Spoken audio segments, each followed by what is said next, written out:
ਦਰਸ਼ਕੋ break ਤੋਂ ਬਾਅਦ ਤੁਹਾਡਾ ਸਵਾਗਤ ਹੈ ਜੀ। ਡਾਕਟਰ ਸਾਹਿਬ ਸਾਡੇ ਕੋਲ ਈਮੇਲ ਆਈ ਹੈ ਓਹਾਇਓ ਤੋਂ ਜੀ ਸ਼ਾਨ ਜੀ ਦੀ। ਇਹ ਲਿਖਦੇ ਹਨ, ਪਿਆਰੇ ਡਾਕਟਰ ਅਮਰਜੀਤ ਸਿੰਘ ਜੀ, ਸਤਿ ਸ੍ਰੀ ਅਕਾਲ। ਸਤਿ ਸ੍ਰੀ ਅਕਾਲ। ਮੈਂ ਤੁਹਾਡੇ ਕੀਤੇ ਕੰਮ ਅਤੇ ਉਦਮਾਂ ਦੀ ਸਰਾਹਨਾ ਕਰਦਾ।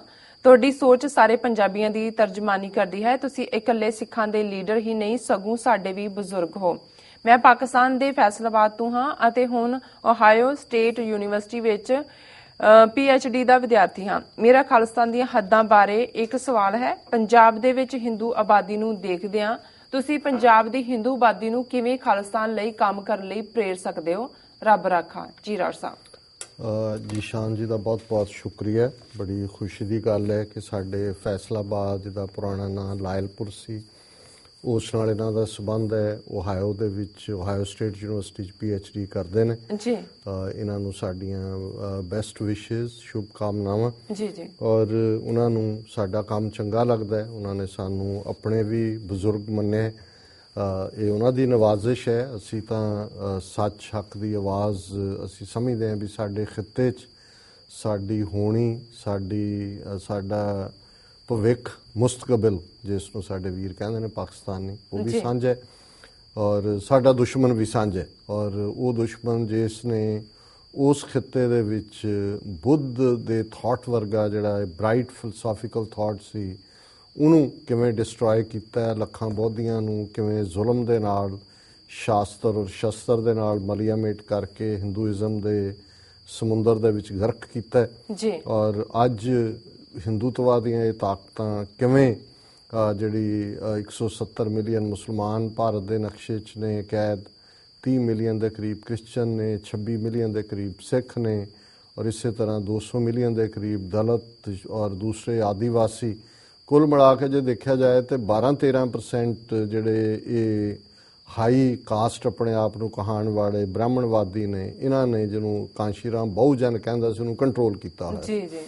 ਚਲੋ ਇਸ ਇਸ਼ੂ 'ਤੇ ਅਕਸਰ ਅਸੀਂ ਗੱਲ ਕਰਦੇ ਹਾਂ। ਉਹਨਾਂ ਨੇ ਜਿਹੜਾ ਫਿਕਰ ਜਾਂ ਅੰਦੇਸ਼ਾ ਜਾਂ ਜਾਣਕਾਰੀ ਲੈਣੀ ਚਾਹੀਏ ਕਿ ਖਾਲਿਸਤਾਨ ਜੇ ਅਸੀਂ ਪੰਜਾਬ ਦੇ ਉੱਤੇ ਦੇ ਵਿੱਚ ਜਿਹੜਾ ਇੰਡੀਅਨ ਆਕੂਪਾਈਡ ਪੰਜਾਬ ਸਾਡਾ ਨਿਊਕਲੀਅਸ ਹੈ ਅਤੇ ਉੱਥੇ ਹਿੰਦੂ ਜਿਹੜੇ ਨੇ ਵੱਡੀ ਗਿਣਤੀ 'ਚ, ਉਹਨਾਂ ਦਾ ਕੀ ਕਰੋ? ਦੇਖੋ, ਸ਼ਾਇਦ ਇਹਨਾਂ ਕੋਲ ਜਿਹੜੀ ਜਾਣਕਾਰੀ ਹੋਏ, ਕਿਉਂਕਿ ਬਹੁਤ ਸਾਰੇ ਹਿੰਦੂ ਲਿਖਾਰੀ ਜਾਂ ਦੂਸਰੇ ਜਿਹੜੇ ਇਹਨਾਂ ਦੇ ਮੀਡੀਆ ਪੀਪਲ, ਇਹ ਇੱਕ ਜ਼ਮਾਨਾ ਸੀ ਕਿ ਇਹ ਪੰਜਾਬੀ ਸੂਬਾ ਬਣਨ ਤੋਂ ਬਾਅਦ ਵੀ ਕਹਿੰਦੇ ਸੀ ਜੀ 49% ਹਿੰਦੂ ਨੇ, 51% ਸਿੱਖ ਨੇ, ਫਿਰ 55-45 ਤੇ ਆ ਗਏ, ਫਿਰ 60-40 ਕਰਨ ਲੱਗ ਗਏ।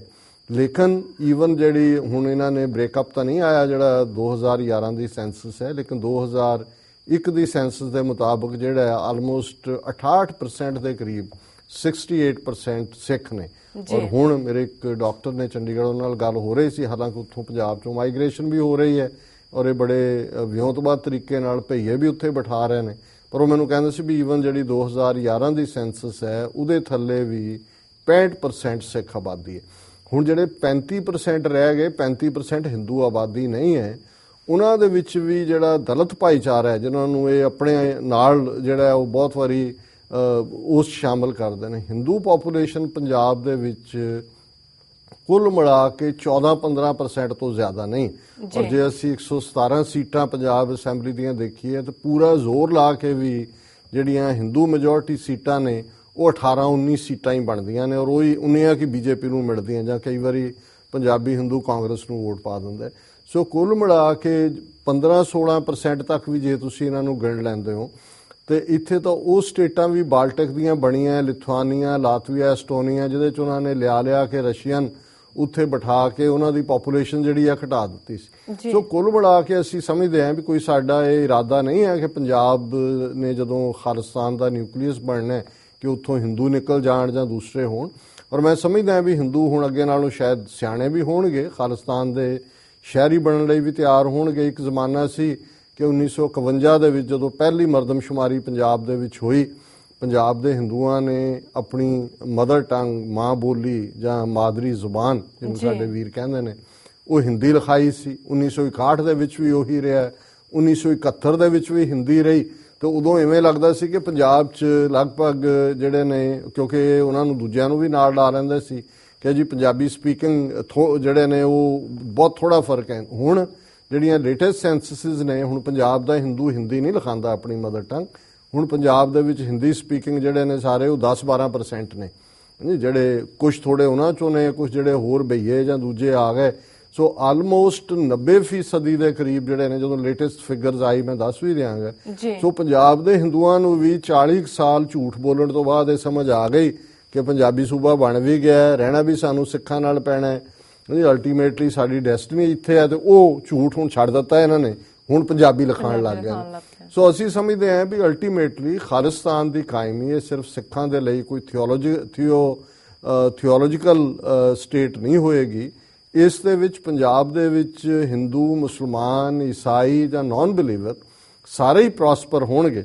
ਸੋ ਇਹ ਇੱਕ ਚੰਗੀ ਗੱਲ ਹੋਏਗੀ ਕਿ ਜਿੰਨੀ ਜਲਦੀ ਸਾਡੇ ਇਹਨਾਂ ਵੀਰਾਂ ਭੈਣਾਂ ਨੂੰ ਸਮਝ ਆਏ, ਔਰ ਇਹ ਫਿਰ ਖਾਲਿਸਤਾਨ ਦਾ ਝੰਡਾ ਇਹਨਾਂ ਨੂੰ ਜਦੋਂ ਹੋਏਗਾ ਕਿ ਵੀ ਹੁਣ ਤਾਂ ਬਣ ਨਹੀਂ ਲੱਗਾ, ਫਿਰ ਤਾਂ ਵੱਡੇ ਵੱਡੇ ਬਾਹਰ ਕੇਸਰੀ ਬੈਨਰ ਲਾ ਦੇਣਗੇ ਕਿ ਖਾਲਿਸਤਾਨ ਜ਼ਿੰਦਾਬਾਦ। ਆਪ ਵੀ ਜਿਹੜਾ ਉਹ ਪਿੰਡਰਾਣਿਆਂ ਦੀ ਫੋਟੋ ਲਾ ਕੇ ਬੈਠੇ ਹੋਣਗੇ, ਕਰਦੇ ਰਹਿੰਦੇ ਨੇ, ਇਹ ਇਹਨਾਂ ਦਾ ਹੈ। ਸੋ ਅਸੀਂ ਇਹ ਮੈਸੇਜ ਦੇਣਾ ਚਾਹੁੰਦੇ ਹਾਂ ਕਿ ਭਾਈ ਸਾਡਾ ਕੋਈ ਵੈਰ ਨਹੀਂ ਹੈ ਕਿਸੇ ਨਾਲ। ਚਲੋ ਇੰਨੀ ਕੁ ਜੇ ਉਹਨਾਂ ਨੇ ਹੁਣ ਅਕਲ ਦੀ ਗੱਲ ਕੀਤੀ ਹੈ ਕਿ ਪੰਜਾਬੀ ਲਿਖਾਣ ਲੱਗ ਗਏ ਨੇ, ਆਪਣੀ ਮਾਂ ਬੋਲੀ 40 ਸਾਲ 'ਚ ਬਦਲ ਗਈ, ਉਹਨਾਂ ਨੂੰ ਲੱਗਾ ਵੀ ਹਿੰਦੀ ਨਹੀਂ ਪੰਜਾਬੀ ਹੈ, ਰਹਿਣਾ ਇੱਥੇ ਹੀ ਹੈ ਅਸੀਂ, ਤੇ ਖਾਲਿਸਤਾਨ ਦੀ ਵੀ ਹਮਾਇਤ ਕਰਨ ਲੱਗ ਜਾਣਗੇ ਜਿਹੜੇ 12-14% ਹੈਗੇ ਨੇ। ਜੀ ਬਿਲਕੁਲ। ਔਰ ਸਾਹਿਬ ਪ੍ਰੋਗਰਾਮ ਦੇ ਅਖੀਰਲੇ ਪਲਾਂ ਵਿੱਚ ਤੁਸੀਂ ਸਾਡੇ ਦਰਸ਼ਕਾਂ ਨੂੰ ਦੱਸ ਦਿਓ ਅੱਜ ਦਾ ਵਿਚਾਰ।